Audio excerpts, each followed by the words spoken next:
Well, I wanted to ask you, what do you think about Mark Zuckerberg? Do you trust him? Do you believe that he has finally come to the realization that he does not control free speech and that he's going to let now his new meta system follow free speech guidelines for the United States? Or is he just saying this to us because he's trying to get in the good graces of President Donald Trump? I just wanted to know what you thought about it. I have really been trying to consider it and how he's all of a sudden had this great epiphany that what he's been doing forever has really broken our U.S. Constitution. And so I was looking at several things about him. You know, Facebook started in 2004, and then it started at Harvard University. And he really started it just for his friends and people at Harvard. And then it kind of expanded into other Ivy League schools. And then he started letting other people participated in it. And then by 2007, it had taken over MySpace and was the largest social media outlet.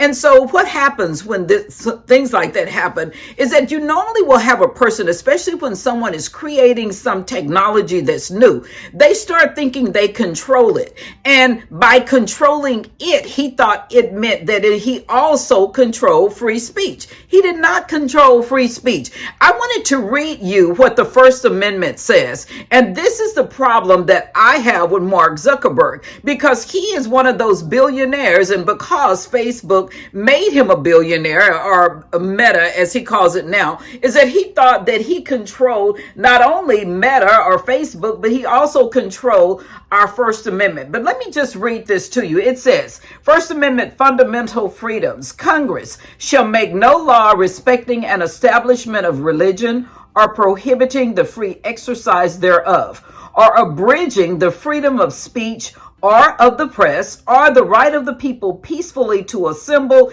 and to petition the government for a redress of grievances. Now, this is where Mark Zuckerberg and other social media owners per se, this is where they have problems, because they started thinking, because they started this one particular niche industry, that they were in control of everything, including what people can say. And I thought it was really funny, because now he says that he's going to stop all censorship, and now he's going to go to a platform similar to X, where they have, what do you call it, where the community comments or whatever. But even still, I still want to know why he thought that all of these years, he started this in 2004, is now 2025, and so we're talking over 20 years, why he thought that he had a right to change our U.S. Constitution to his benefit. And so one of the other things that I heard President Trump say is all of these social media sites who have been using the term misinformation and disinformation. What do those terms really mean? And all right, buckle up. We got a Fox News alert moments ago. Meta, the parent company of Facebook and Instagram, announcing they are changing their policies to focus on free speech. CEO Mark Zuckerberg saying this. We're going to get back to our roots and focus on reducing mistakes, simplifying our policies, and restoring free expression on our platforms. More specifically, we're going to get rid of fact checkers and replace them with community notes similar to X, starting in the US.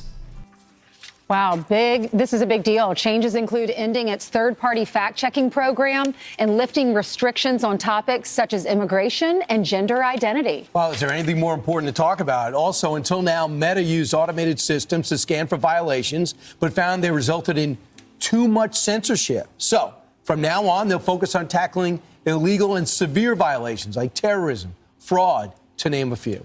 And joining us right now to name one, a Fox & Friends exclusive, Meta's Chief Global Affairs Officer, Joel Kaplan, joins us live here on the couch. Joel, welcome. Thanks, Ben. Thanks, Steve. Great to be here on the couch on Fox & Friends. It's great to have you here. Okay, so you are announcing these big changes as of 2 minutes ago. Yeah. If you're making big changes, does that mean you were doing something wrong before?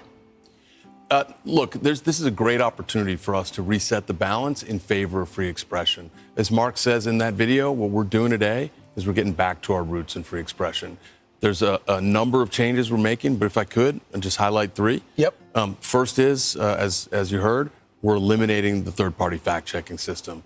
well-intentioned at the outset, but there's just been too much political bias in what they choose to fact check and how. So we're just scrapping it You said entirely. they, what do you mean? You mean you? The fact checkers. You set up your, but they're yours.